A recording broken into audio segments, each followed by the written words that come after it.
Hey everybody, so this is going to be a long one because I can't speak on it in 10-minute clips and get it posted to my page. It's just way too much content. This is about diets. My diet journey, spirituality and diet. I've posted bits and pieces here and there. People were asking about it more and recently, and so I put together a whole page of things, topics, and we're going to see where they go. I might clip this into pieces and take breaks. I'm not sure, but it will also include ET stuff and that. The importance of diet, and you don't have to watch the video. I mean, you can turn this on, let it play, use your earbuds, all that, because I'm just speaking. I'm not actually going to show anything. Uh, but the importance of diet with spirituality, and when we say spirituality, I mean raising your vibration so you can experience new beings and be authentic and be sovereign and be in a space of continuing to grow and heal. It's important to raise your vibration. We talk about that word in the community, and that is about shifting your frequency from a lower timeline, a lower reality into something better, something more authentic, something more aligned. Diet plays a huge role. ETs came to me years ago. I used to eat a ton of sugar. I mean, I'm surprised I didn't kill myself or give myself diabetes um, with how much sugar I ate.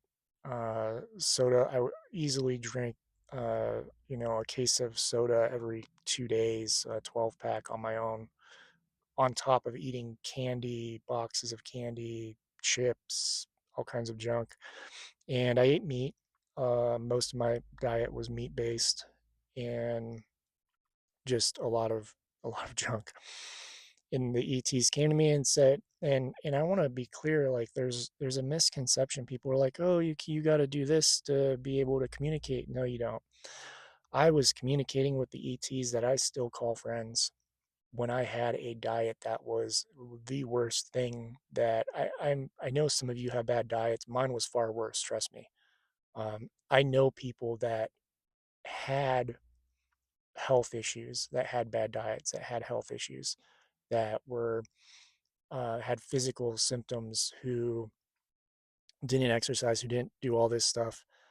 And my diet was far worse than any of them. None of them could communicate with other beings, yet I could. Uh, I don't believe diet with creates a inability to communicate. What I do feel is that it creates walls, blocks, and fogginess, and brings in beings that are not necessarily of the highest vibration, and some of these other things. You can still communicate and experience a beautiful world eating the worst things in the world, but it's what worlds align to that frequency. Beings that are higher than that frequency can come in and meet with you and talk to you and bring their frequency down so you can hear them and see them. And then beings that align with the frequency that you're at, that low frequency, can also be in that space. So diet becomes important because you want to raise your frequency to naturally be in the space of those beings that are of your highest good, highest benevolence, your best interest, so to speak. So my team started coming to me and saying, "Hey, you need to shift your diet," long before I was doing this work, and I knew that I needed to get rid of the sugar. That was one of the first things, but I couldn't. I was in a space, and a lot of you watching this will be in this space, that every time I told my partner I want to get rid of the sugar, I'm going to take a drink. I'm going to be drinking on and off here. This is water, not alcohol. Um, I was in a space where I would say, okay, I'm going to do this. I'm going to get rid of sugar. And I would stop buying soda. I would be like, all the candy's gone, all that. My partner would come home the next day with bags of candy, with pie, with soda, whatever, sabotaging the the thing I was trying to do. Now, I'm not playing victim by any means or blaming her at all. That's not the case. I was at fault too because I could have just stood my ground and said no more. But I was like, oh, sugar, candy, all that. Let's eat, type of thing. So I would commit to it, and then I would not commit to it, and I go back and forth. But I also had a partner who was not aligned, and I don't know if they knew they were sabotaging me. I feel like a lot of people don't understand it. Like you decide, you make a decision, and then they sabotage the decision out of fear and this energy of needing to keep you at a certain vibration, because they know if you get into a higher vibration, you will shift away from them. My ex was very vocal about this in my situation, and knew that that would happen if I did certain things. And so I think some people subconsciously pick that up, and then they go out and buy stuff and try to keep you from doing those things. So that happened with my diet, and it can happen with a lot of other things, lifestyle too. It happened with my lifestyle for a long time, with me doing this work, living in the car. One of the things I realized, and I didn't realize it until I started living in the car, was how I was being held back. And every time I wanted to do something like this, being told fearful things, being told all this other stuff, because your vibration will shift. And they subconscious, not that they know, but they subconsciously know that if you shift, one, you're going to shift away from them, and two, you're going to mirror the fact that they're not doing the work or willing to do the work. And that was a big case for my partnership. So diet and partnership can be difficult, because you can start shifting your diet and your partner doesn't want to do it, and then they start sabotaging it. So it's very important that if you go on a diet journey, that your partner is on board with your decision and supports it. Even if you decide, hey, I'm going to go vegan, I'm going to go plant-based. I don't really like the word vegan. I prefer plant-based.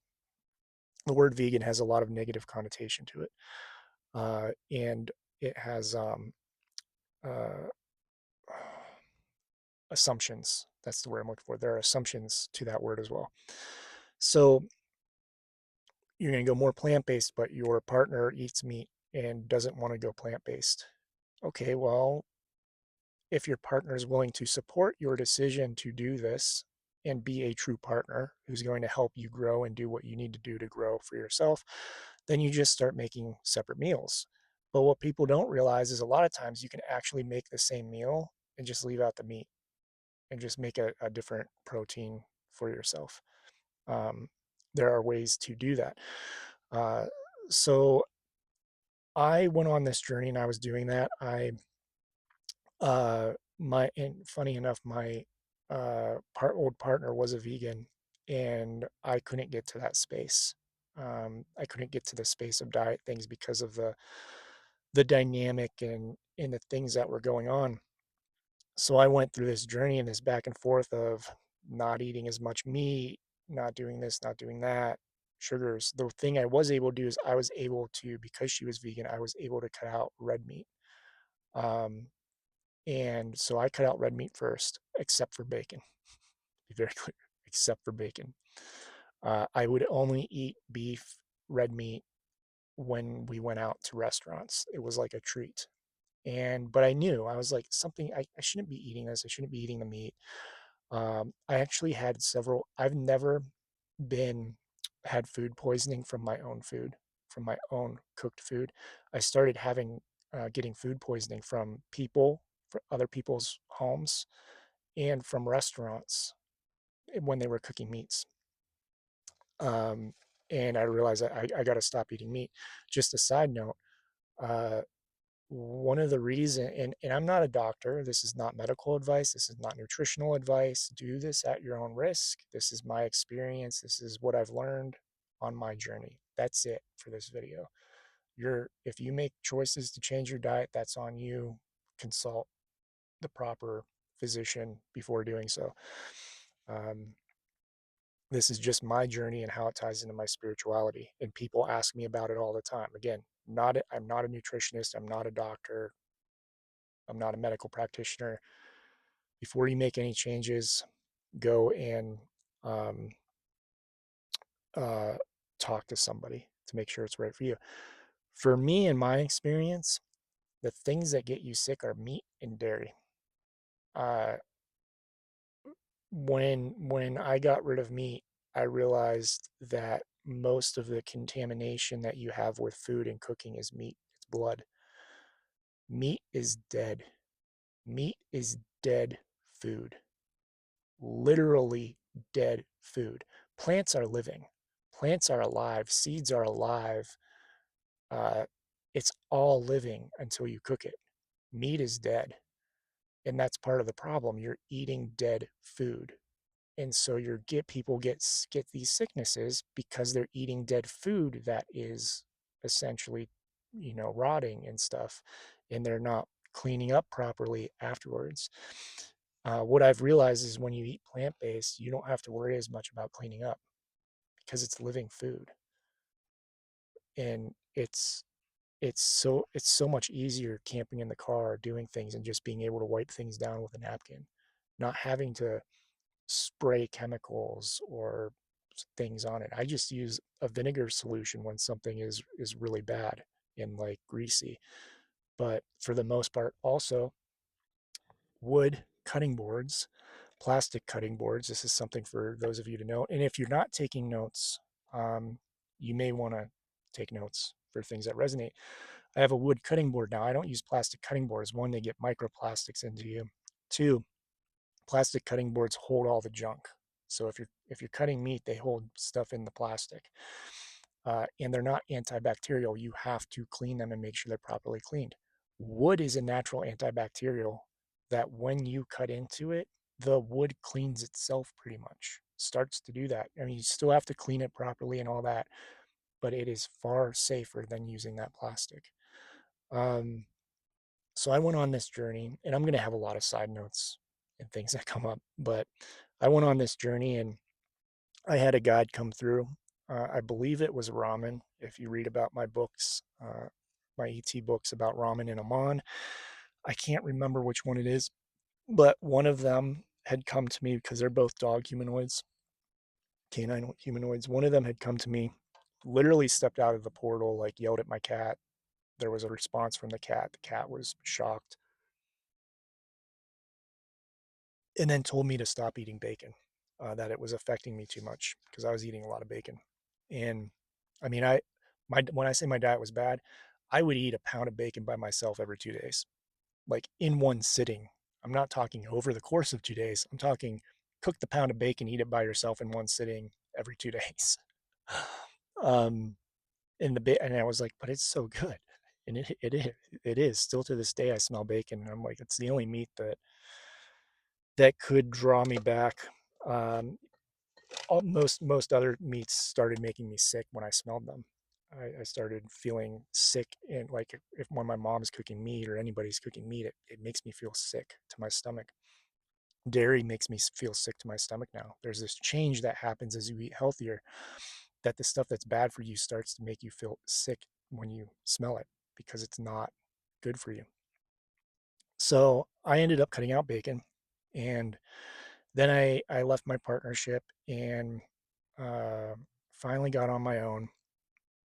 And it was about 3 months after that I met somebody who was vegan, and I think a couple weeks before then, my guides had come to me, and I had been cutting out meat slowly. I hadn't been full vegan because I had been vegetarian in college, and I was trying to figure out how do I know I need to go vegan. How do I do this in a healthy way without shocking my system? One of the number one problems people have is they shock their system.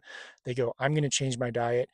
They say no more meat, no more dairy, no more, et cetera, done, done with it, vegan tomorrow. My opinion is that's one of the worst things you can do, um, because it means so much. It means your body goes into shock. Your body goes into, there are things that are in the foods that your body goes into withdrawal. There are minerals and vitamins and things that you don't understand in those moments that you need to uh, compensate for. And you have to completely shift how you cook your food, what foods you eat. It's way too much on a person to just cold turkey do this. You really need to do the research. You really need to take time, learn recipes, and like phase out a day a week, phase out the meat, go down from red meat, go down to poultry. I never ate seafood. Um, I could never handle it. But go down to poultry, go down to things that are uh, easy for you to cut out and replace. So if you're eating a lot of red meat, replace it with poultry. If you're, eating a lot of dairy, start slowly, like limiting how much dairy you're using, how much cheese, how much of these other things you're using. Start limiting it, slow it down, bring it down. Allow yourself to come to a space of ease in buying produce and learning how to do that.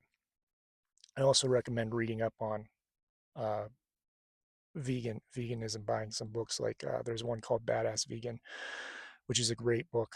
Uh, and Medical Medium has some books and some others that are great for you to do.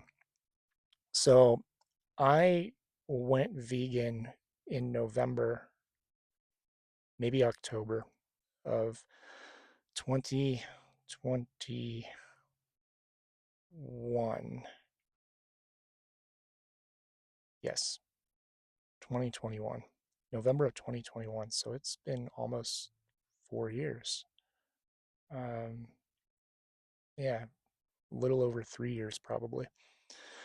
So Gaia came to me one day after I had cut out a lot of the meat and poultry and asked me no more because I was eating eggs. And I was actually starting to have allergic reactions to eggs. I would eat an egg and my throat would start to feel itchy and at times it would swell. And I was like, man, I'm going to have to shift my diet. So I was doing pretty good. I was as soon as I left my ex, I cut out soda completely. I cut out most of the sugar, the candy. I haven't had candy in years, like traditional candy. I do buy like these things, Hue chocolate chips and some other stuff, um, but not candy. It's just chocolate chips basically, chocolate bars that are vegan. And so um, I did really good with that because I knew I wanted to do that. And I made the decision, and the energy that was making me bounce back and forth. Again, it was my fault for not actually committing and being like, no, I'm doing this. But that energy and that influence being gone, I was able to commit right away and boom, done. And then I was able to shift slowly over like 3, 4 months the rest of my diet. And that continued shifting because when I shifted, Gaia came to me and said, hey, I don't want, and Gaia's Mother Earth, if you're not familiar with that word, I was I I was eating eggs and cheese at the time. She's like, please stop eating the eggs and cheese. It harms the animals. And I was like, okay. And I listened and I immediately, boom, cut it out. Now, when I say cut it out with this stuff, I went to plant-based alternatives. Plant-based alternatives are not necessarily healthy for you. They can be healthier than meat, but a lot of them are still made with a ton of chemicals, a ton of processing and things that you should not be eating, especially the really popular brands. I'm a very big, and that's one of my things that I want to mark off. I should be marking stuff off my list here. I'm very big on. Let me mark this off really quick here. So what was I saying? Oh man, I even forgot what it was, so I'll have to get to it later. Okay. Um, I'm very big on people reading the ingredients on everything. There are plant based processed foods that are healthy because of the ingredients. Most of them are not healthy, but they are plant based. So I shifted my diet to plant based foods, plant based cheeses, plant based burgers, plant based meats, knowing full well that I was going to have to shift that as well because I knew in my heart I needed to be a more of a raw vegan. This isn't for everybody, but that was for me. That was my journey. I wanted to be a raw vegan. Now, I am a raw plant-based. I say now mostly raw plant-based diet because that is high energy, source energy. Like it's not the animal eats the plant and then you eat the animal. It's you're eating the first source of that energy and those things, and it's sunlight energy and all of this.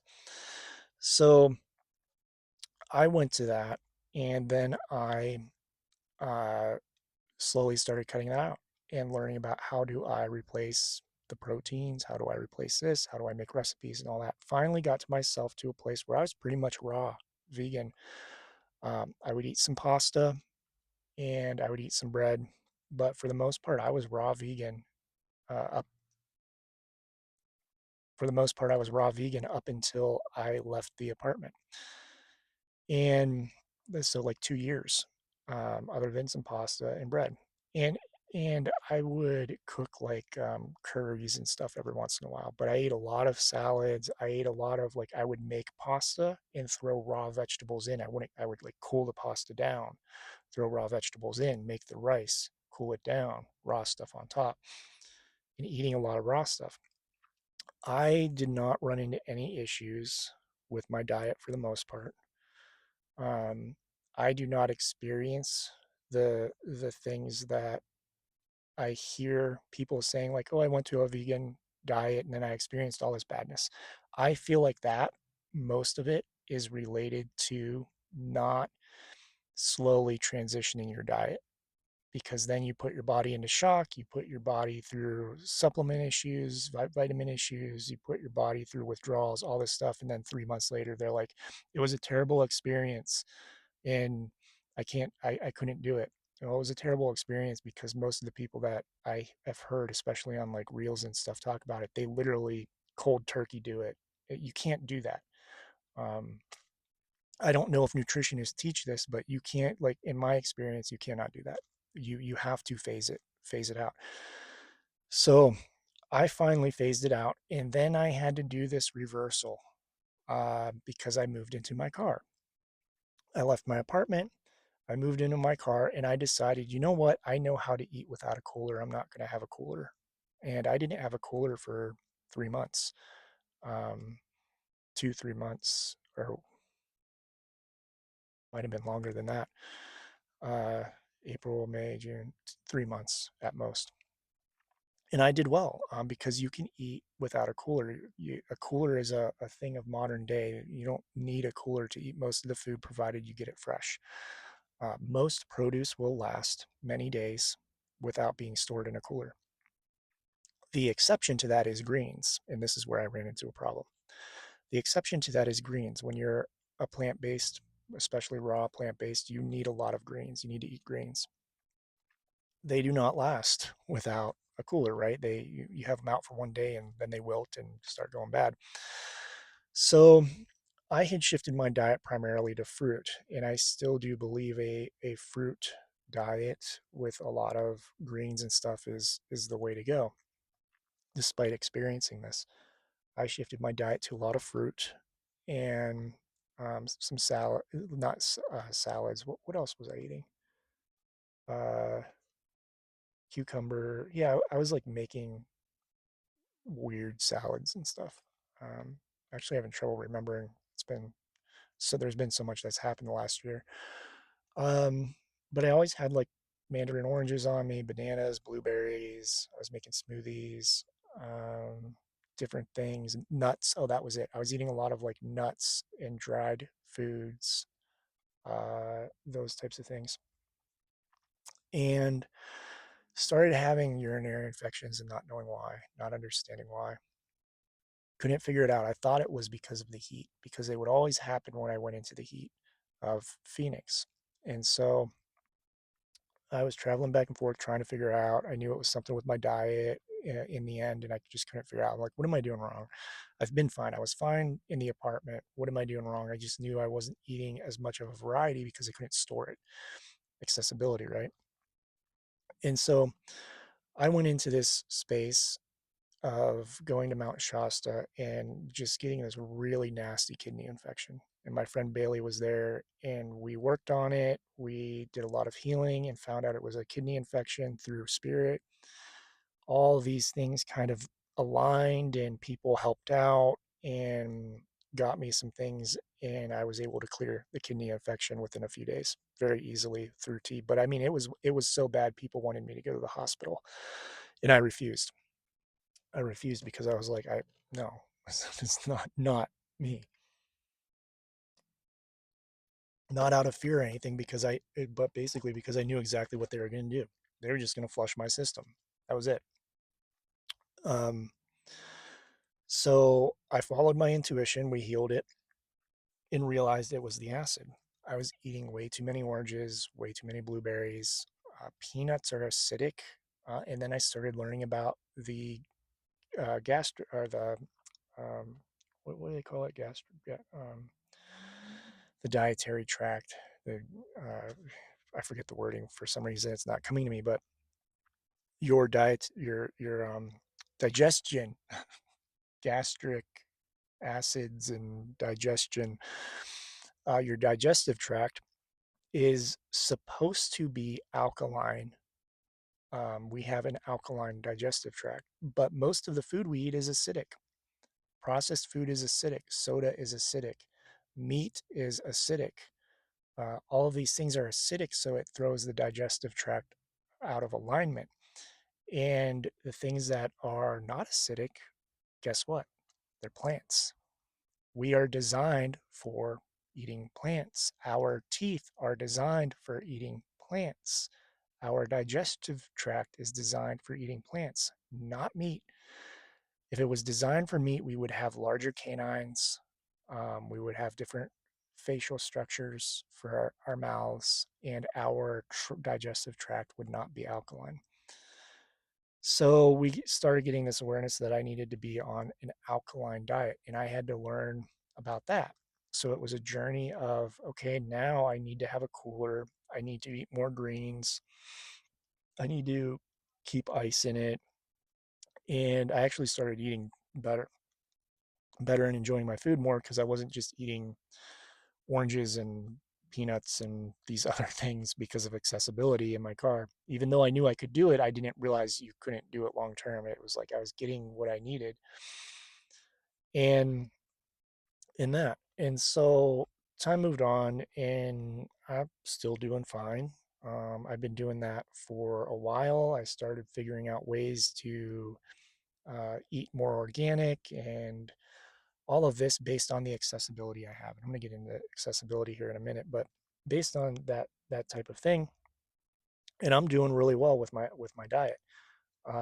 Eating a wide variety of things, just having a cooler that is like less than a 5 gallon jug. It's a small cooler, and it's always filled with ice most of the halfway most of the time. So there's very little room in there, and I figured out ways on how to get the variety that I needed. So I eat mostly raw vegan, but I do eat some more uh, processed foods lately and different things that I've kind of gone back on because of accessibility. I'm a big proponent of accessibility. Anytime you see my diet videos, I talk about that. And so, because I ended up in a situation where I don't have a fridge as tall as me that has a freezer and can store all this food that's raw, because to really eat raw you have to store tons of greens and vegetables and things to get the variety. I don't have that, so I've had to kind of backtrack until I can get back to a space of living that I can move forward. And that space of living is going to include having my own farm type of situation, gardening and that, so that I can create my own food. Now, I'm going to talk about some of these topics here because they come up. That's my journey in a 30-minute nutshell type of thing. One of the things I want you to understand is your diet is not evil. People think like the plant-based and the spiritual community, there's a lot of people that are like, you have to do this because it's bad. It's not bad. Eating meat is not bad. There are those out there who will, tell you eating meat is bad because of the animal. You need to you need to stop eating meat because of the animals and this and that. That's not actually the case. The reason you want to stop eating meat is to reduce harm. What a lot of people don't realize is that being if you are a true vegan, you actually still have a very large harmful footprint on the world. Fields for monocrops have to be plowed. Your processed food has tons of stuff in it that's not good for you and comes from different places that get destroyed and these different things. Animals are harmed, and the animals, but they're not talking about the animals that are harmed while you're plowing the field, while you're maintaining the crop, while you're doing all this other stuff. Animals are still harmed when you eat a plant-based diet. The point of a plant-based diet is to reduce harm of the animals, to reduce harm that you put out into the world. You're reducing the harm to yourself and to others, the environment, the animals, the cultures, all of that. You're reducing harm. Meat is a very destructive industry. And you can drive down through the Southwest and see it. You can see the dairy issues in the Midwest, the pig farms on the towards the East Coast, the cattle ranches down here. It is so destructive. And when they tell you it's not, you need to go drive around and actually see those farms. It is extremely destructive to those animals and to the environment. There are towns that I've been in California, in Texas, um, Texas, in California, where you can smell the death for miles. For miles, it smells like death and rot because of the farming practices.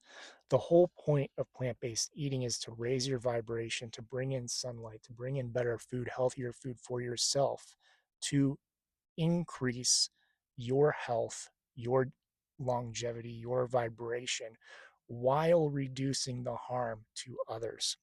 You can still eat meat and do the same thing. That's a reason I don't have a problem with homesteading when people talk about meat. You are allowed to homestead your animals, raise them well. That's the difference between modern farming practices. When you homestead, you're in charge of the animal. You can raise it, you can treat it well, you can take care of it, you can talk to it, you can feed it with love. And then when it gets to a certain stage, it provides for you because that's the trade. You're taking care of it, so it provides for you, but it's not stuck in a cage. It's not, crammed with 10,000 other chickens. It's not in this space. Please don't mind the mess if that falls down. Um, I have to basically like set up my bed every day, pull everything apart when I leave, type of thing, and I use the pillow to block it. Um, it is not to or that's the trade-off, right? You take care of the animal, provide them a good life, they provide you with food, energy of some sort, whether it's goat milk, whether that's meat, whether it's eggs, whatever. That is the point, to get into a balanced relationship with the animals. Now, I do not believe humans should be eating red meat. I'm a firm believer in that. I don't feel humans are designed to eat red meat. Poultry, fish, that's different. I still don't think we should be eating fish in seafood either because of all the stuff that's in it. Um, but but poultry you can maintain on your own and grow, and uh, energetically, to me it just doesn't feel like it's like we're designed for poultry. We're not designed for big game meat, essentially, which would be your deer, your cattle, your bear, your elk, all those other things. I don't feel we're designed for that. Now, meat eaters will argue with me left and right and hate me for saying that. This is my opinion. This is my feeling on vibration and raising your vibration, which leads me into the next thing, which is the effect of meat. Let me cross this one off so I don't go back into it. The effects of meat and dairy. One of the things that I've noticed, and if you start paying attention as you shift your diet, I've had friends who leave the meat diet, eat plant based for a while, go back to meat, and they are far angrier. They are far more aggressive, especially on red meat. I've had to call friends out before because I'm like, why are you fighting me? Why are you so aggressive? Why are you picking a fight? And then you find out they had bacon, they had a hamburger, and it's like, okay, you can't be talking to me anymore if you eat meat because you get into an aggressive low frequency. That's my feeling of why we shouldn't eat meat from a vibration standpoint. It is a low frequency. Now, again, part of it is how the meat's treated, the fear of the animal, all these other things. But I do feel, from my personal perspective, that we should not be eating red meat. Now, that doesn't mean that other beings don't eat red meat or eat meat in general. This is why I talk about it. I have met ETs, I have met Galactics who eat meat, who eat red meat, who hunt animals, kill the animals and eat them. There's a difference when you're honoring it. And it's very indigenous type of way of living where when I've seen them that they kill them, they honor the animal. They kill the animal, they honor it, they use the entire thing, they eat it, they make clothing, they do all this stuff, right? It's the entire animal. It's not the thing that the people do today where they go, they hunt a deer, they mount the head, and oftentimes I know people that would just get rid of the bodies or take it and leave it for somebody, or this idea of hunting for sport. Those aren't respectful of the animal. So the meat that they eat though, and here's the thing, here's the difference, okay? Those beings that are eating those red meats, that are eating those big game animals, they're the saurian beings, the lizard beings, the reptilian beings, the canine beings, the bear like beings. They're the beings that are made to eat meat. They're the ones that are made to be carnivorous. They're not the ones that are made to have jaws and shapes and teeth and digestive tracts that are for plants. That's the big difference. Um, but they do eat meat. And some of them do eat lab grown meat. I have no problem with lab grown meat. I know that's going to come to as a surprise to people, but I have no problem with it. And here's why: because if you grow it properly, it reduces the harm to the natural environment and to the beings immensely, because there is no being that is experiencing life to grow that meat. It's just a lab grown piece of meat. Now, some people will argue, well, I would never do that. And I'll go, okay, well, will you use a food since when the technology comes, and it will because it already exists. I've seen it. ETs have technology that it is like a food synthesizer, like from Star Trek, the thing they have in the wall. They punch a code in and out pops a, you know, banana split or a hamburger or whatever, creates it out of thin air. Those exist because you can do that if you can change the molecular structure. All you need is the matter and energy to do so, and you can completely shift something atomically into the food that you need. So my question is, if you're going to refuse to eat lab grown meat, what happens in the future when food synthesizers come?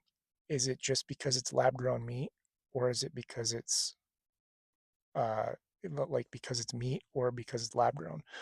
That's a question a lot of people are going to have to ask themselves, because when the food synthesizer comes and you can telepathically just look at it and be like, "Oh, I'm hungry. Can I get like a salad?" And poof, a salad comes out.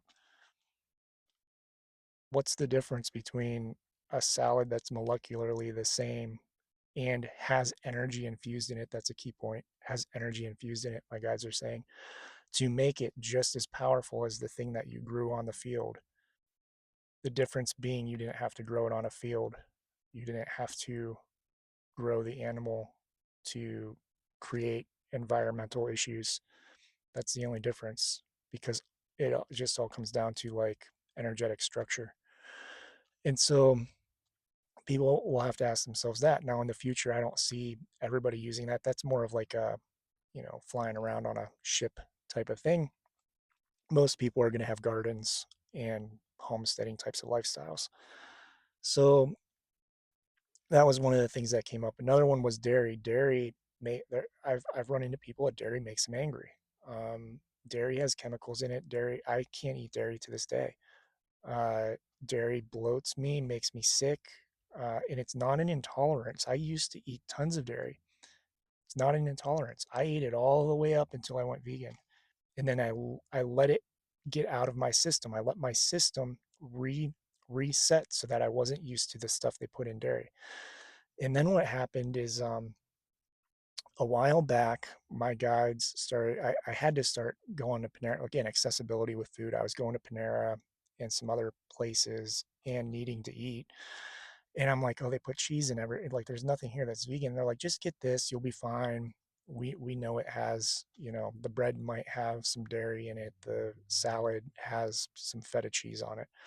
I started realizing like the baked goods didn't bother me and feta cheese doesn't bother me. And then I got brave. Then I got brave and I was like, well, maybe I'll try dairy one day. And I was like, no, I'm not going to do that. But then what happened is I manifested an opportunity. I bought vegan tacos at a food truck, like event type of thing. I bought vegan tacos. They were supposed to be vegan. The menu said they were vegan. We opened them up on the way to the car, and I was like, you got to be kidding me. They put real cheese on them. That is not vegan. And it wasn't vegetarian. It was clear. It was vegan tacos. I always make sure of that. And my friend was like, well, do you want to go back? And I went, no, it's one of those things like, we're already too close to the car. I'm not turning back. It's too late now. And I went, you know what? I'm going to try it. My guide said, just try it and see how you feel. And I went, okay. And I tried it and I was like, oh, cheese it's like definitely not as good as it used to be tasting it. But then what happened is I felt really foggy, brain foggy, slow, bloated, and weird for like the next day or two, and realized, nope, not doing that again. Dairy is out completely. Other than when there's a little, and it depends on the baked good. So for me, if there's just a tiny bit in, depending on the type of good, I can handle it. But if I have something like a scone, I tried a scone once, which have a lot like a big whop of uh, milk in them. The ones that I had, I can't do it. Dairy is just not. We're not supposed to be eating it. Is what it came down to. Now, for my accessibility issues and things that I needed to eat, they kept saying, just don't eat the other dairy, but eat feta cheese. I don't know what it is about feta cheese. I still haven't figured it out, but I can handle that. No idea. I can't handle any other cheese, any other dairy. Caffeine is the other one to talk about. Oh, and dairy again. I lived around dairy farms. They're very destructive. Again, destructive to the environment, to the animals, to the energy that they're you're getting the dairy from an animal that's caged for pretty much the entirety of its life. Um, so it just has bad energy to it. Sugar is the other one. Sugar, and I'm not going to go in that. Most people know about this. If you can cut out sugar, cut out as much processed sugar as you can. I still eat sugar, but I try to eat less processed sugar. And again, I don't drink soda. Um, the sugar I get for the most part are when I buy those chocolate chips, and that's coconut sugar. That's not real sugar. Uh, and when I eat out, do I really get it in anything else? The bread might have sugar, and I'll get to that later. The bread might have sugar in it. Um, but the majority of my sugars come from fruits and vegetables. So, and that was brilliant because you're not having the ups and downs, you're not having all this weird sugar rush stuff and that. Caffeine was another one to cut out, and I've seen so many videos about people like caffeine is not bad for you. Anybody who said caffeine is not bad for you has not actually detoxed from caffeine. Um, it takes a good month to detox the caffeine, the withdrawals and stuff. And you will go through those withdrawals. I detoxed it. And again, I phased it out. I didn't go straight off of it. I went from coffee to black tea, from black tea to green tea, from green tea to, I think green tea was the last stop. Yeah, green tea to like herbal tea. And I slowly replaced it. And that's how I got off caffeine. Um, and what I realized is after a month of detoxing it, my hands stopped shaking. I used to shake like this, like literally like that. And in high school, I mean, they wouldn't. I'd have lab partners, and they'd be like, "You can't touch the lab equipment," even though I could handle it. They'd see me shaking and get scared I was gonna like blow something up. So I stopped my shaking because I wasn't drinking caffeine. I stopped the urge to need caffeine. I stopped having to spend money on caffeine. I stopped all this stuff. What I realized after a month is nothing changed. People talk about caffeine and how they need it to wake up and all this other stuff. I was feeling better, was one thing. And not only was I feeling better, my schedule was exactly the same. I still woke up at the same time. I still spent the same amount of hours awake. I still took my nap. I still did all the things I did. It did not affect my day. The thing that affected my day was caffeine giving me acid reflux from the drinks, shaking, headaches with when it was withdrawal, the need to have it, always needing to have a cup in my hand, all these things. It's literally something you can live without. And people who are saying like, "Oh, it's not bad for you." Again, what I say is detox from it for a month or two and then drink a good dose of caffeine. You will have the foggiest head in the world. Your brain will feel like somebody is squishing it. Um, I can't drink caffeine anymore because it literally feels like somebody's taking a vice, putting it on my head, and squeezing my head because that's what caffeine does. Caffeine restricts the blood flow in your brain, in your veins and your vessels. And so it literally feels once you detox it and get out of the addiction, it feels like somebody is crunching your head. Now, I may be wrong, but I'm pretty sure that's not a good thing. And we're drinking it all the time. But that's me. And that's why I say to get off caffeine, because what happens when your head is affected? Your crown, your third eye, and your throat all get affected from that energy, closing down the ability for the blood flow, closing down the ability for the energy to flow through your body. That is why I'm big on no more caffeine. Oh, and that marks off my next one too. So let me mark that off real quick. So bread is one of the things that I did go back on. I had problems with bread, and I don't. And when I say this, it's gonna be one type. I had problems with bread. I still do. Again, I've been going to Panera's, and because of accessibility, and I'm just not going to beat myself up about it when I'm there. If I get a salad, I eat the baguette. I can't eat the chips anymore. Chips are like horrible for you. I figured that out by detoxing potato chips. I can't eat potato chips anymore. They actually have things in them that give me um, like sores and give me digestive issues and all this other stuff. It's really strange because I don't know what's in them. I have no idea what's in them that does that. But if I eat potato chips, that's what happens. I get all these sores and stuff, and it's potato chips. Um, so I don't eat them. I only eat like tortilla chips, and I have to check the ingredients on all of them because some of them are 3 ingredients and some of them are 20 ingredients.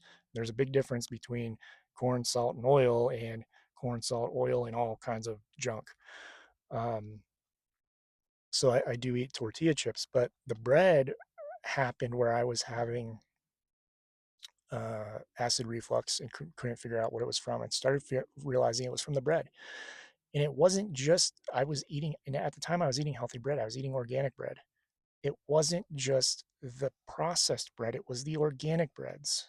It was the stuff they mix in it because bread is highly acidic. Bread is an acidic food. They don't teach us this. Bread is an acidic food. So if you're having acid reflux, try cutting out the pasta, try cutting out the bread and all of that. So again, I detoxed the bread. I didn't eat bread for like 2 years. Um, I would occasionally buy it as a treat and just kind of go, oh God, I'm gonna feel like crud. But I love like avocado toast and using it for different things. So occasionally I would buy it, use it, but I just didn't eat like people do, eating sandwiches and stuff. I stopped that. And then this weird thing happened. I was living in the car and I needed to shift my diet, like I had said earlier. And my guides were like, go to Sprouts. Sprouts is a grocery store, organic grocery store in the Southwest. I don't know if it's on the East Coast, but I go to Sprouts and they're like, see that bread there? And I go, yeah. And they're like, buy it. I go, I can't eat bread. And they go, buy it. Read the ingredients. It was organic sourdough bread. And I knew what sourdough was, but I had never suspected I could eat sourdough bread. 4 ingredients: Starter, flour, organic sourdough starter. It has a like a thing that you make to be able to start it, which is just yeast, water, flour. I think that's all it is anyway. So you had starter, flour, salt. I have one here. Might have sugar in it. No, that's it. Flour, sourdough culture, which is the yeast, flour, water thing, water and salt. That's it. That's literally all you need to make bread. I can eat that bread. Doesn't give me acid reflux, doesn't bother my system, doesn't bother my vibration. It is literally just three or four, technically four ingredients: yeast, water, salt, flour. Four ingredients. If you're having a problem with bread, try that. And that doesn't bother my vibration. I'll probably eat that the rest of my life unless something happens. I love bread, and that gave me a way to have more variety, get some more things into my system, which I'll get into later about what that is. But also to be like, oh, I can't, I don't have to avoid bread because it's not bothering my vibration. It's just we don't make it right. Companies don't make it right. Why are we making bread with 30 ingredients when you can make it with four? Think about that for a second. Why are they making bread, even the cheap processed bread? Why are you making it with 30 ingredients when you can make it with four? And not only can you make it with four, two of them are super cheap, which is water and salt, and the other one's flour, which you're using in the bread anyway. Why are we putting all this other stuff in it? There's something wrong with what's going on, as we know. Um, okay, I got to move down my list, and I'm marking stuff off. Okay, so then one of the things was people ask me all the time about supplements, vitamins and minerals. I again phased my diet to be plant based, more plant based raw mostly, and I started doing that, and I didn't do it with supplements or vitamins. I just did it. My guys, well, sorry, let me back up. I did. I think in the beginning I might have taken a multivitamin, but they're popping the protein stuff. There's like this pea protein vegan stuff. I don't know. You buy it at Walmart and Sprouts. I don't remember what it's called. But I was using that, and what was funny is my guides one day said, "Stop taking that." And I went, "I need that. I need the protein. I need the stuff that's in it." They go, "Stop taking that." I'm like, "What do you mean, stop taking that?" They're like, "Just stop taking it." And I went, "Okay." And I listened and I surrendered. Nothing changed. Nothing in my physical body changed. My energy didn't change. I stopped taking the protein supplements. Nothing changed. They're like, "See, you don't need that. That's a scam." And I was like, "Oh, okay." And they're like, "We'll tell you when you need more of something." And that's what started to happen. And I realized that a lot of the industry, for my own experience again, was not of the highest good in intention. It's about money. And we don't need as much protein as we're told unless you're a weightlifter. If you're lifting weights, yeah, you need protein. If you're not, most people aren't lifting weights all day long, aren't even exercising all day long. And which is another thing I'll get into with a shift that I've made. But so I stopped doing that. And then I had vitamin D issues since I had been in college, and I had been taking vitamin D for quite a while. And I had realized that if I got sunlight, I wouldn't have issues. My abdomen used to throb and bubble and spasm and this if I didn't get enough vitamin D. And I realized over time, if I got sunlight, I didn't have to worry about it. You don't need the vitamins. You don't need that. You need the proper food and the proper source. Sunlight is one of the sources of health and energy. So, for those of you watching this, diet isn't just about food, it's about sunlight too. Sunlight can cure a lot of the stuff just by feeding us and activating things in our system that create the things that we need, like vitamin D. So, I had one when I met the doctor, he said it was the worst vitamin D deficiency he had ever seen when I was 26 by the time they figured it out. I went through all this medical stuff, testing. They did the whole thing where for a vitamin issue, they ran me through CAT scans, they ran me through all this stuff, couldn't figure it out because we had insurance, right? Finally had to go to another, like it was like 3, 4 doctors later, goes, have you ever been tested for vitamin D? I'm like, no, not that I know of.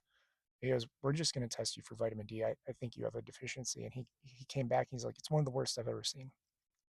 Living in Northeast Ohio, cloudy region, uh, not a lot of sunlight throughout the year. I was programming, living in a cave. I was a night owl. I didn't go outside. Started going outside and started feeling better. So then, as time went on, what I realized too is it's not just vitamin D. The sun activates you for other things, for other foods, for other nutrients. And I was asking him like, why haven't I had these issues that people say like, oh, I was vegan and then I had to give it up because of this and that. And they're like, you get so much sunlight. That's primarily why. Like it's the sunlight. There's a reason they don't want you in the sunlight. You need to get the sunlight. It's part of your diet. Sunlight is part of your diet. So remember that moving forward. Now, with other supplements, because of accessibility, again, you, there is no mineral, no thing you can't get that you need from a food. The food exists. If you need it, it exists because we're natural beings. We're beings of nature. If you need it, it exists in a food. The problem is accessibility to the food and the knowledge of what food you need to get that thing, which is why this diet thing is a journey of learning. Iron is one. Um, is this dandelion root? Is that the one that has iron and like magnesium and stuff? I don't think it actually says on the thing. Uh, Iron is one that people overlook. But if you're eating a proper vegan diet, sorry, plant based diet, you can get plenty of iron through spinach, through greens. And that's what they don't tell you. Vegans aren't iron deficient, they're diverse diet deficient. They're not eating enough spinach, they're not eating enough of these other things that have iron in them. If you're iron deficient, you're not eating enough of a variety of foods to get the iron. If you're deficient in anything, you're not eating the proper food to get that thing. The food exists. Some will say like, oh, the B vitamins and these other things are hard to get, calcium in this. They're in seaweeds and algae and all this. Those are food. People aren't educated on the other plants that have those things in them. Now, obviously, I live in a landlocked area, have my whole life, living there now, especially in my car. Don't have the ability to store things in my fridge, so sea moss is out of the question. Sea moss is very good with mineral density and vitamins and stuff. And but again, you need cold storage. So some of us don't have that.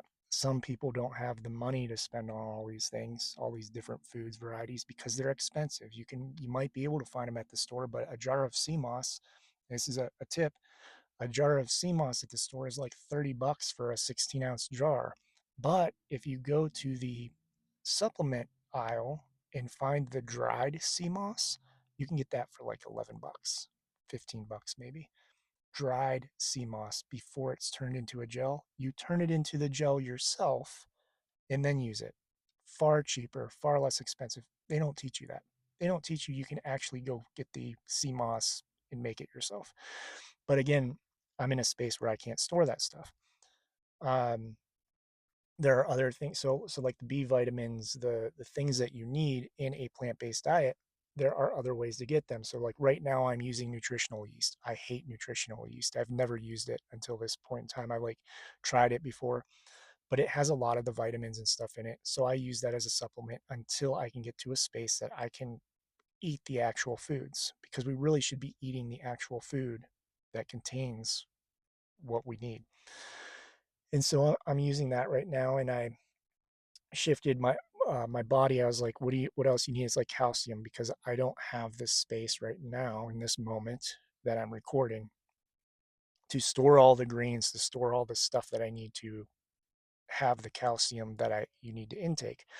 And that's another thing that they're like, oh, you have trouble getting calcium. No, you don't. You have trouble eating the proper diet, because there's plenty of calcium in plants, plenty of calcium.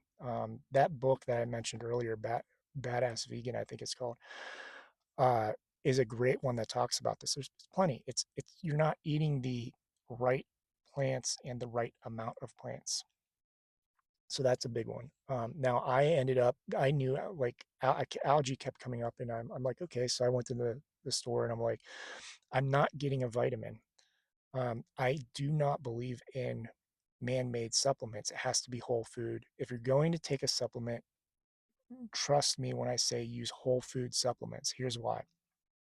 When you use a whole food supplement, it's made from compressing, typically like compressing and bringing the whole food into the supplement that has the vitamin. So when you go and you get a whole food supplement, you don't just see vitamin D.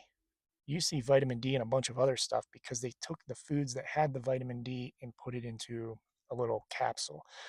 The thing about this is, the food that has the mineral or the vitamin has the stuff to process the mineral or the vitamin or whatever it is you need. When you take that out, you get rid of that stuff. So what labs do, and man-made, you know, vitamins do, most over-the-counter uh, supplements are this way. They're extracted. So you go, you buy vitamin D, and guess what? It says 5,000 IU vitamin D, 1,000 IU vitamin D, whatever it is. One, they're not regulated either. The industry isn't regulated, so that's a problem. So you never know how much you're actually getting. You're just trusting the label as much as you can, but it doesn't tell you what else is in it, and it's pretty much just the vitamin D. Well, what happens? Guess what? This is an industry, and they figured out a beautiful thing for them. It's not a beautiful thing, by the way. Sarcasm. When you take a vitamin without taking the stuff that goes with it, so when you eat an apple and you get whatever's in an apple, you get everything with it to digest it, to process it, and that. But when you take an over-the-counter supplement and don't have this stuff with it to process it, digest it, it leaches those stores in your body to do that. So like, and I don't know where mine are. I think they're in my bag, the calcium, but so like there are things that go together that when you take a supplement, you have to match it with the things that help you process it. And people don't know that. It's not an easy thing. I don't even know it. I don't understand it, other than this is what happens. I understand the nature of what happens. And that is why you see people, they have a pill box and they start with one, they went to the doctor and the doctor said they were low on this. And this happened to my mom and my stepdad. And it's just crazy. They went to the doctor, well, you're low on this. So now they're taking this supplement, right? Let's just say it's vitamin D. So then they go to the doctor, and again, I don't know the correlations, but I'm just using these as examples. So then they go to a doctor a month later. Well, now you're low on this. Now they're taking another supplement, paying for that supplement too. Then they go to a doctor 6 months later. Oh, now you're low on this. Okay, now you got another supplement that you're buying. Why are you buying all these, and why are you continuing to add these over time? What is going on? What's the core of this? You're not actually taking what you need when you need it. You actually only needed the first thing. You didn't need the others. You needed the first thing, but the first thing leached the minerals and vitamins because it needed them to process. And then when that store was out, you needed that to process other stuff. So they're leaching other things and pulling things out of your body. And you're coming up with all kinds of problems and having a supplement list that's a mile long. You need to eat the food that has the thing in it. And so, like for me with calcium, I went and I told my guides, I'm like, I know my body's saying I need more calcium to upgrade it and help it. And especially because I'm doing more physical labor lately. I haven't spoken on that. I'm not going to get into it, but I'm doing more physical labor recently with a project I'm working on. So I need more protein, more calcium, different things, because of that labor. And they go, algae. They kept putting algae in my mind space and on movies and stuff. And I was like, okay. And I went and I found a whole food algae supplement. It's literally just algae in a capsule. And guess what? Contains a ton of vitamins and minerals and calcium. And so that's what I take. Now, to me, it's not a supplement. To me, it's the food because that's what it is. It's the food, but it's just, dried out, processed down, put into the pill. It's not actually like extracted and all this other stuff, um, which is why I'm on the fence about calling some of these things supplements. But that's the idea is I went and I'm like, okay, I found algae. Good. That's the one I'll take. I also found because I'm food limited in accessibility right now, I have been taking like a vegan daily multivitamin that has everything else in it. So I just have the three. I just have uh, nutritional yeast, which again, not technically a supplement, that's a food.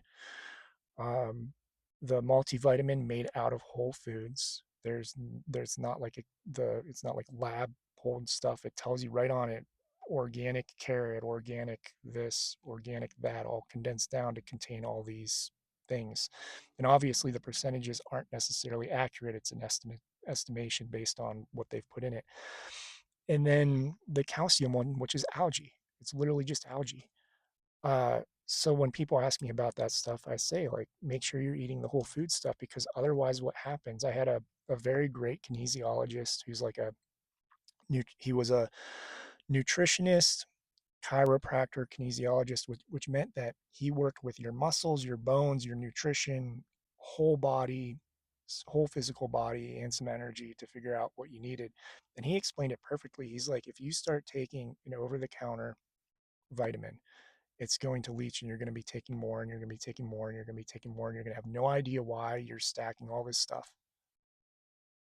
He's like, you're going to have no idea why you're stacking all this stuff, but it's just going to happen because of that. He's like, when all you need is that first one in an organic whole food form. That's it.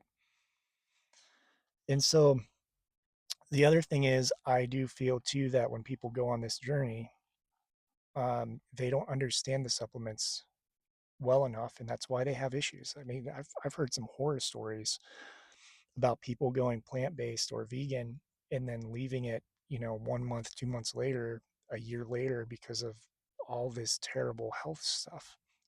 And I'm sitting there and I'm like, okay, they're saying the story, but they're not telling you what they were eating, how they were doing it. Were they eating mostly processed foods? Were they eating a lot of vegetables? Were they not eating greens? The wrong thing to do is to think that you can cook a meal that had meat and just put tofu in it and be fine. That's the wrong way to do it, and that's what most people do. They cook the same meals and they just put a plant-based alternative in the food. No, you have to completely shift your diet. You have to completely shift the way you eat, completely shift your recipes, and include foods that you may not have even realized exist or that you even liked to get all of that stuff. So be aware of that. Something that I learned that you have to be flexible and in a space of knowing like when you cut out those sources you're used to, it's a complete life change, a life shift to be able to eat healthy. Protein's another one. Protein is again, there are tons of plant protein sources that you can eat without eating supplements and all that. Protein powders, and protein powders are not good for you. Um, there's tons of studies on that about heavy metals and all this other stuff in the protein powders that you don't see. Uh, but accessibility, I like to talk about accessibility because most people have those issues. They might not have produce in the store, they might not have the space at home, they might not have the money to do some of this stuff. And I'll talk about more of that in a minute. But accessibility in my car right now. So I don't have the space to store all the greens. Again, a lot of greens have protein. Store the greens I need to get my protein. Doing physical work means I need more protein. So lately I've been buying more processed proteins, but I'm very careful about what I like, read all the ingredients and all of that. And I don't use powders. The nutritional yeast has protein in it. You use nuts and seeds like I normally would, beans, and then some tofu sources and like uh, fake meat sources because I need those in this moment. And that's what I have to do. Not going to beat myself up about it. And that's the point. If you have to do that, don't beat yourself up about it. It's better to have the nutrients you need than to not have them. So, organic versus non organic was another one that I learned. Not everything there, some people are very, you have to eat organic. There are so many ways around that label. And I see so many things in the stores that make the foods non organic. The only way you truly know if a food is organic is if you grow it yourself or know the farmer and trust the farmer to tell you the truth about how it was grown. That's it. I don't beat myself up about organic versus non-organic.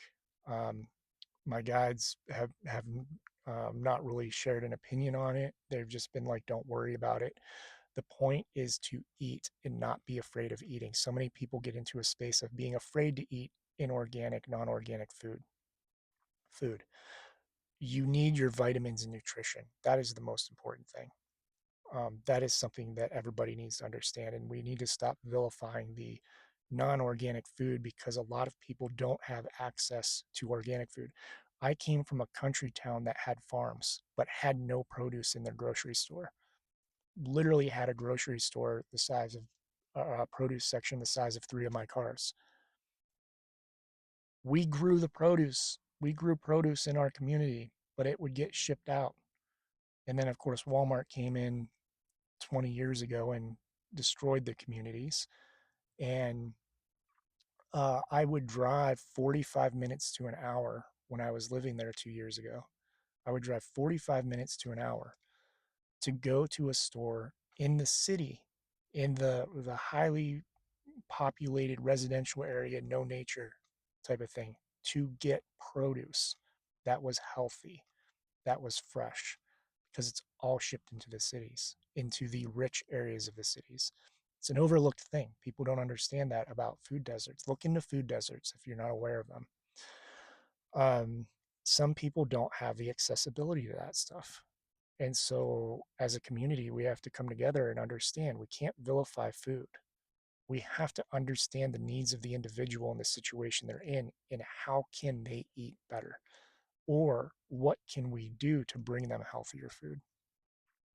And then the labels, uh, there are ways around the organic label to be like, oh, I've seen some of the things come out where it's like, oh, it's, 10% organic and 90% undisclosed stuff, but still has FDA approval. What's the undisclosed stuff? Then you have how organic are you getting? Stickers aren't organic, but they're put on organic food. Plastics and stuff aren't organic, but they're put on organic food. Um, City water is not organic, but the organic food gets sprayed with it and the chlorine and all that other stuff. So how far are you going with that organic nature? The only way you know if something is truly pure and healthy is if you grow it. And that even goes into soil science. Like you have to ensure your soil is pure too. There, it's not something to fear. It's just something to be aware of. Don't beat yourself up about not eating the ways a lot of people are trying to tell you to. Because if you do, you'll just live in fear. You'll just live in concern and fear about not being able to eat. I talked about acidic versus non acidic, sunlight. Oh, health doesn't mean healthy just because it says, hey, I'm healthy, doesn't mean it's healthy. Plant based alternatives are not necessarily healthier than meat. Check the ingredients, be very aware of the ingredients, the sugar, the chemicals. It can have a vegan label and it can be chock full of chemicals, like really disgusting stuff. So be careful with that when you're eating it and understand that there are um, uh, products out there that are not good for you on a plant-based diet. Oils were another thing. Make sure you're getting your oils. That's another thing I feel that vegans and plant-based people don't get enough of. And I eat a ton of oil. Now, arguably, it's not all of the omegas but you can get that through nuts and other things. But I eat a ton of oil, and I really do feel like when I started eating a lot of oil, my joints felt better. I felt better. And it's just olive oil and coconut oil. And as much, I know people are like, oh, the saturated fats are bad, but the saturated fats are what keep me warm at night when I'm in the car and it's 10 degrees outside.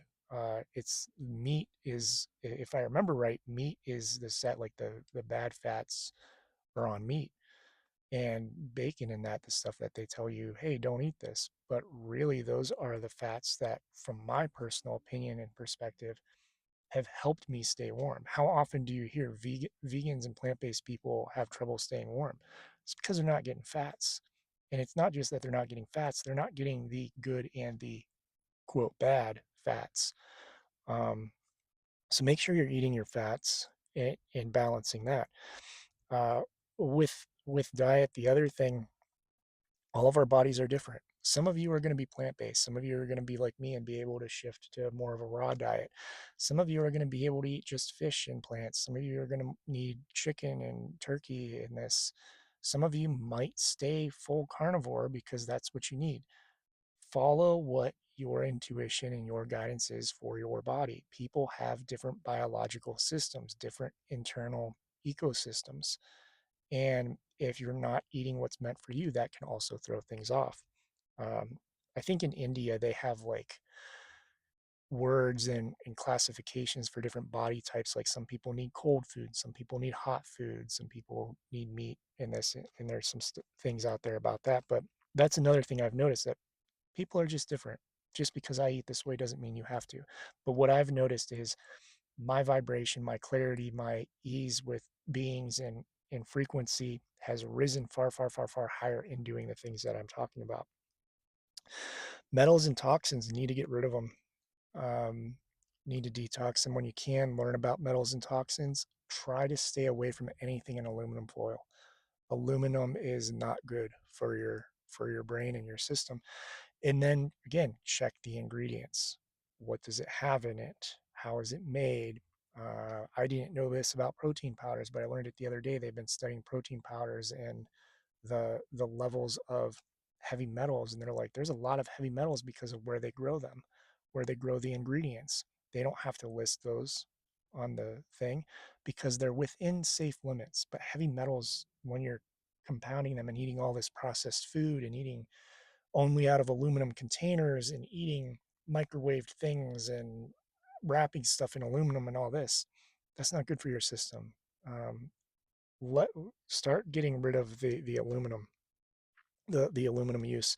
Plastic too. Plastics harder because of our society, but plastic is another one. But that doesn't. I don't feel that affects the body. It just as much as vibrationally, as much as the metals do. You're allowed cheat days. Um, if you want to have a day and go have a cookie, and if you're like, hey, cookies don't bother me, like me, for me, cookies, depending on the type, the ingredients, how much dairy is in it, they don't bother me. So every once in a while, I go have a cookie. Panera, I end up with rewards and I get kitchen sink cookies. I don't beat myself up about it. I don't feel we will get away from all of those foods. I feel we'll go to more plant based, and I feel what will happen is people will be more conscious about eating those foods and understanding the sources are healthy, eco friendly, and all of that. And when you're not eating them, they're not building up in your system. You have a cookie, 2, 3 weeks go by, whatever, however long it is, the toxins clear from your system or whatever's in it. But the other thing is in the future too, um, we'll be making healthier stuff. Like some of these ingredients, like I try to be conscious about the ingredients. That was my next thing. Check ingredients, check ingredients. But when it comes to cookies, I haven't found a single cookie created that um, you can buy, that unless you go to like a specialty vegan bakery, that isn't made with tons of junk that you shouldn't really be eating. But again, I like my cookies. I have them every once in a while. I just know they'll clear because of I eat a cleaner diet. And you're allowed to eat human stuff every once in a while. Um, Variety, we talked about that. Grow your own. Uh, Food colors, stay away from food coloring. I learned that. That affects mood and all kinds of other stuff. Also, food, the reason I wrote this actually was the color of food. Look into the color of food. You can actually tell what your body needs based on the color of food. Like yellow, I believe, is immunity. Things that are yellow are good for your immunity. Things that are purple, I believe, are good for your brain. The color of food tells you what is in the food and what area of the body it's good for. It's interesting. I don't remember it all, but it is interesting. Alcohol, absolutely get rid of alcohol. Um, it's a struggle a lot of people have, and they're like, I don't want to. It doesn't affect me. Trust me, it affects you far more than you think, and it affects the reality you're in, the timeline you're in. Get rid of it. Stop drinking it. It lowers your vibration and you can never surpass that vibration of alcohol. There's a reason it's called a depressant. There's a reason it's created to dull the masses and and it opens you up to all kinds of bad energy stuff. So if you're drinking alcohol, work on eliminating that. Words on packages. Be aware of the packages you're buying and the words that are on the packages. Remember, if look back on my videos on water, words affect water. Words affect materials. Words affect reality.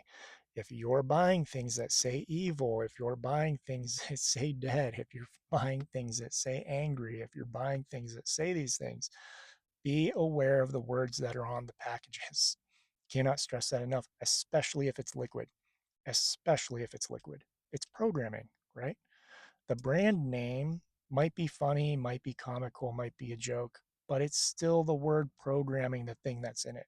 So be very cautious of that. I see so many products that have words that I'm like, I'm just not buying that because I know that word is affecting the energy of the thing inside of it. Even though it's organic and healthy and all this other stuff, the brand name is literally ruining the energy of the product inside of it because it's programming, it's words. Words are spells, and especially words on liquids.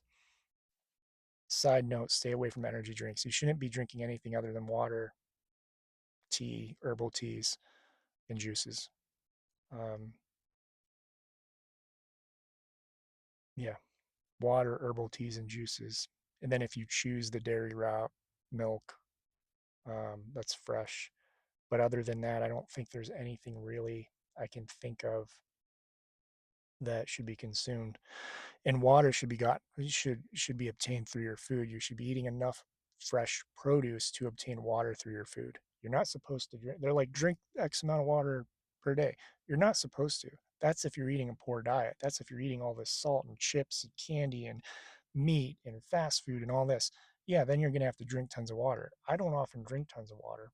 Just to eat produce, and that's how you get your water because that's, lettuce is 90% water or something like that. Seasonal foods, eat seasonal foods, go with your body. Like in the winter, I crave potatoes. Potatoes aren't raw. That's a difficult one to do to do raw. I crave potatoes and those types of food. I listen to my body. So if in the winter you weren't eating something all summer long and for a long time, and then your body's like, hey, you need to start eating this because of the season, listen to it. There's a reason. Uh, Talked about that.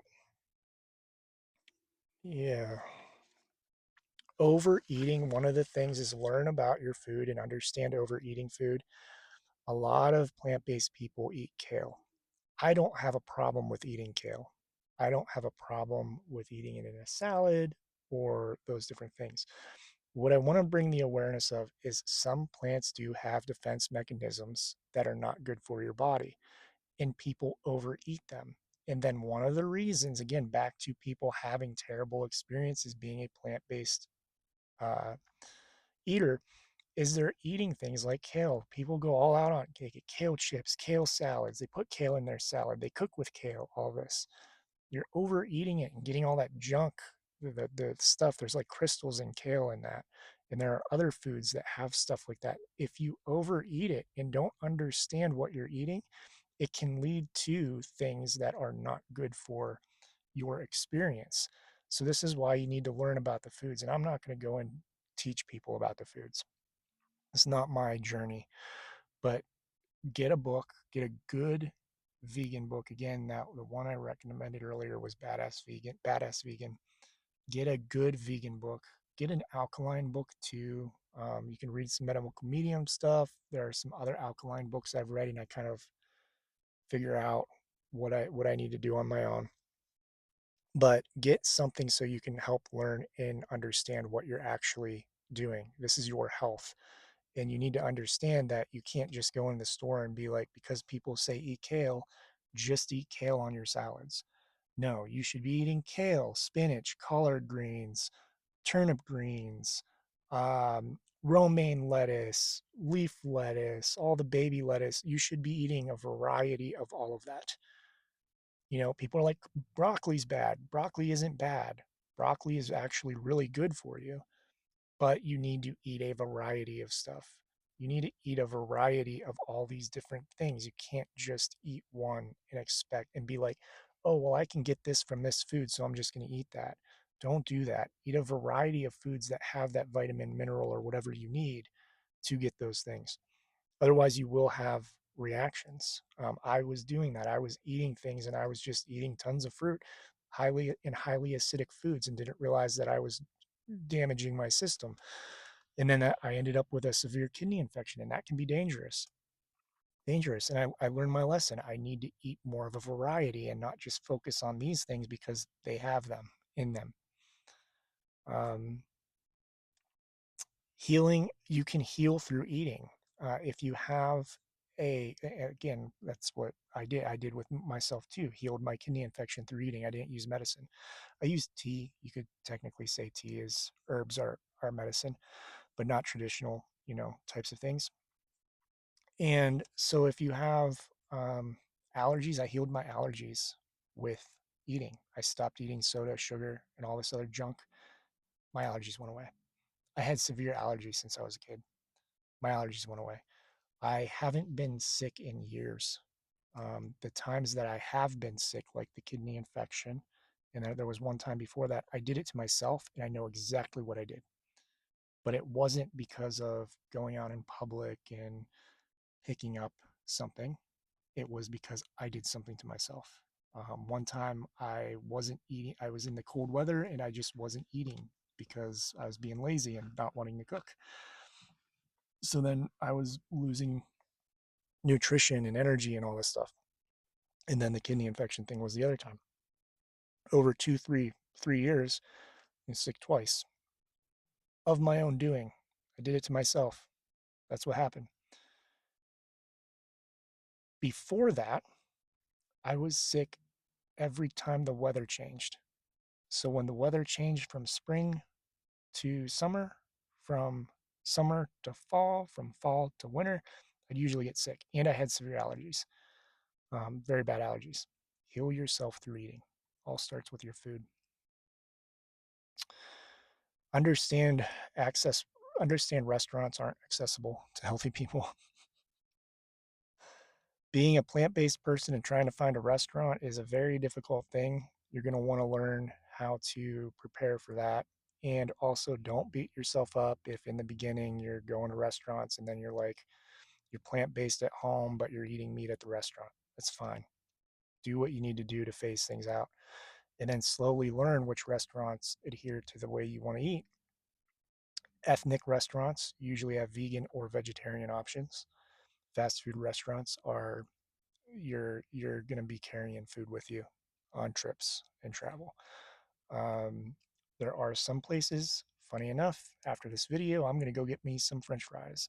Five Guys French fries, even though it's a burger place, famous for its burgers, are vegan.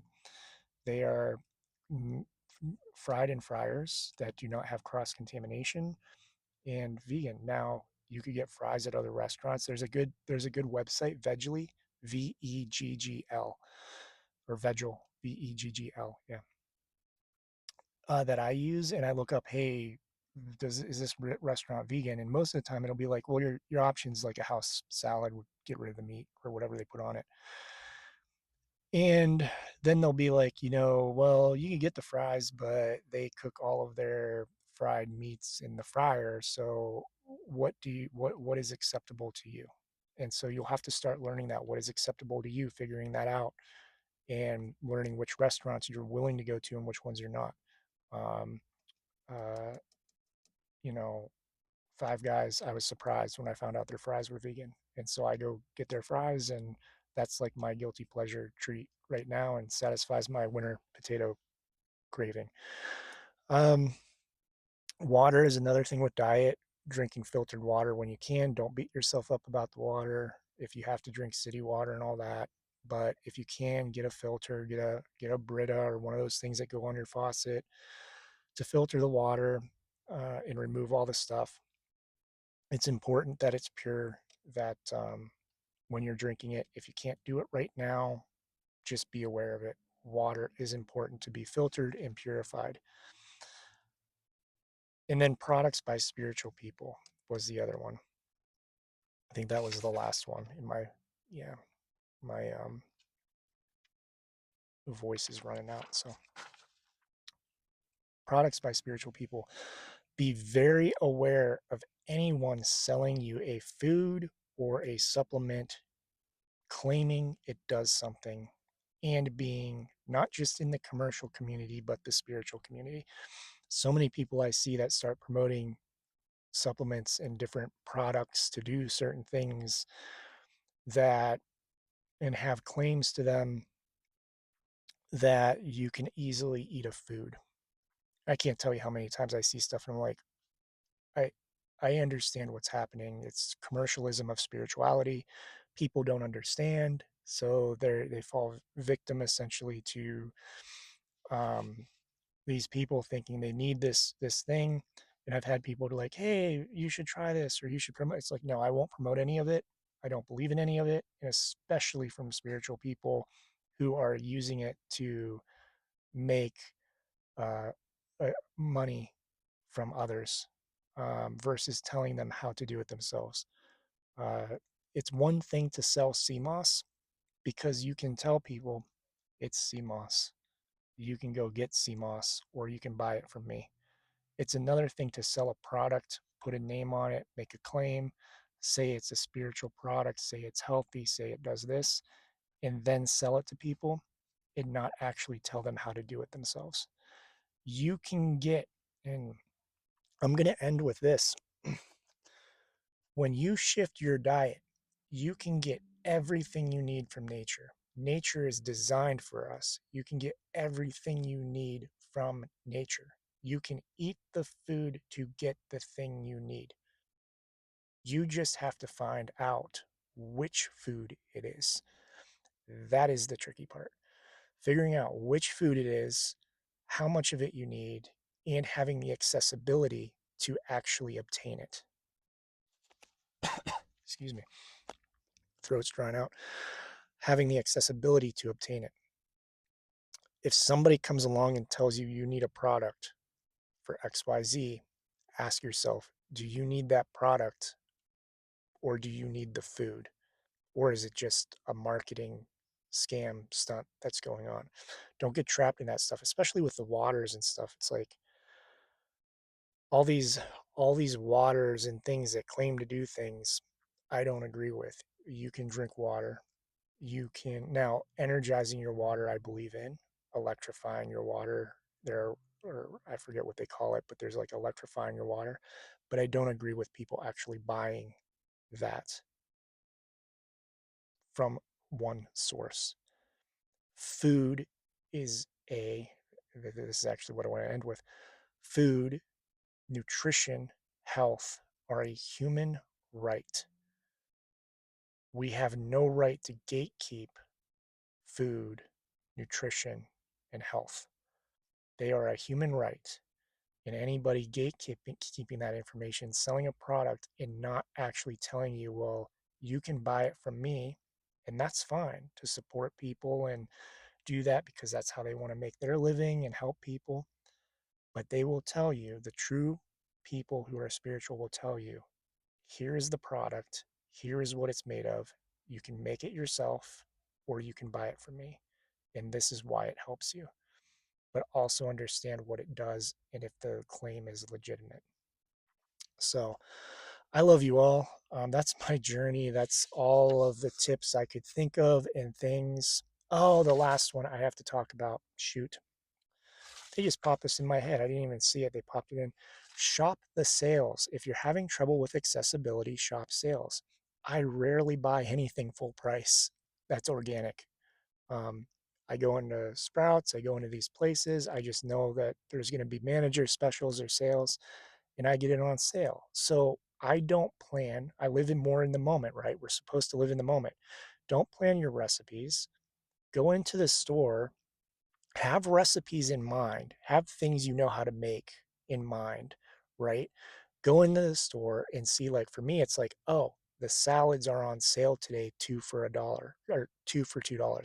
I literally bought salads today for $1. It's a meal a piece. And then I add some stuff to them and that too. But I can get my meals down to $1 and oftentimes be organic meals down to $1, $1.50 because I go and I shop off the sale. I go and I just say, Spirit, bring me what I need. And they bring me a variety and they go, hey, that's on sale, that's on sale. And I go, okay, well, if I buy that on sale and then I add that to it, and then I buy that and I add that, yeah, that might be $20 in total, but I'll get 7, 8 meals out of it, or I'll get 1, 2 meals, whatever. But it brings the cost down so that I can eat more organic, eat more, eat healthier, and that sort of thing. So people often say, hey, it's expensive to eat plant based and that. It's not if you know how to shop.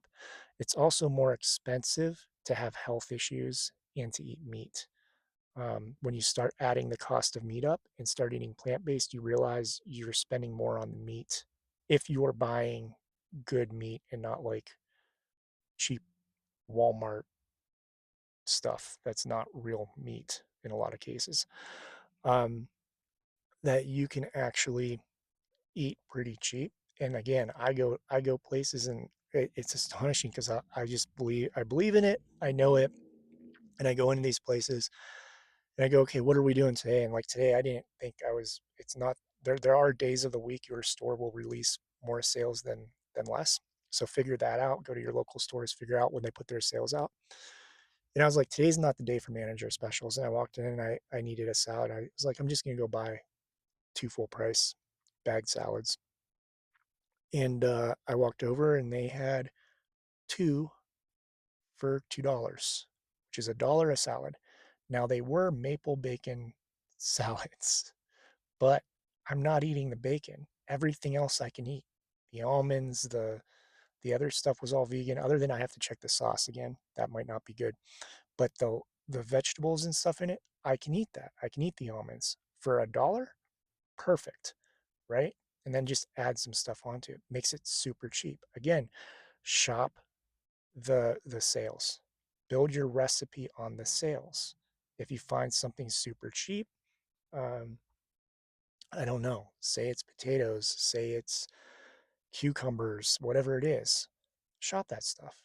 That's how you save your money and your abundance and start eating healthier is you start shopping smarter, not just going into the store and going, oh my God, it's expensive, but going into the store and looking around and going, what's on sale? What's on discount? Oh, that's good. And understanding that Best Buy dates and stuff don't mean it's going bad. I have tofu that I bought in there for $1. A bunch of tofu that's normally like $4.99, the type that it is. It's normally like $3.99, $4.99. Bought it all for $1. Grabbed everything off the shelf. All because it was had a Best Buy date of like the next day. But that stuff will be good for a week or two because the Best Buy date is not the expiration date. So understand how to shop, learn how to shop so that you can gain access to these foods because a lot of you can. It's just we're not taught how to shop. We're not taught how to prepare the meals and how to look at things and figure out, hey, if I have this, I can make these other things and make a dish out of it.